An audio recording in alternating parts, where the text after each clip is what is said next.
বজালিৰ কাৱৈমাৰী ৰিজাৰ্ভত শীঘ্ৰে চলিব উচ্ছেদ বেদখলমুক্ত কৰা হ'ব 22,000 বিঘা ভূমি এই ঘোষণা কৰিলে বজালিৰ নৱনিৰ্বাচিত বিধায়ক ধৰ্মেশ্বৰ ৰয় সহস্ৰাধিক সন্দেহজনক লোকে বসবাস কৰিছে কাৱৈমাৰী গো ৰিজাৰ্ভত সত্ৰসমূহৰ বেদখলকৃত ভূমিটো উচ্ছেদ হ'ব বুলি মন্তব্য প্ৰকাশ কৰিলে বিধায়কগৰাকীয়ে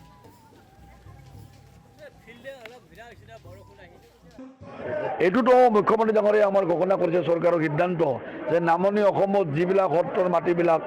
আমাৰ বেদখল হৈ আছে এই বেদখলকৃত মাটিবিলাক আমি বেদখল মুক্ত কৰিমেই বেদখল মুক্ত কৰি এই সত্ৰৰ মাটিসমূহত গৰুখুটিৰ নিচিনা আমি যাতে প্ৰকল্প স্থাপন কৰিব পাৰোঁ তাৰ ব্যৱস্থা ডক্টৰ হিমন্ত বিশ্ব শৰ্মা ডাঙৰীয়াই কৰিবই এলানি কাৰ্যসূচী অৰ্থনৈতিকভাৱে এইখন ৰাজ্যক আগবঢ়াই নিয়া অসমখনক ভাৰতবৰ্ষৰ ভিতৰত শ্ৰেষ্ঠতম ৰাজ্য হিচাপে প্ৰতিষ্ঠা কৰা গতিকে সেই কাৰ্যসূচীৰ অন্তত ধাৰাত এই সিদ্ধান্তটো আছেই যে বেদখলকৃত মাটি আমি উচ্ছেদ কৰিবই লাগিব নহ'লে মেডিকেল কলেজ ক'ত বান্ধিম আমি চৰকাৰী অনুষ্ঠানবিলাক ক'ত পাতিম আমাৰ যিবিলাক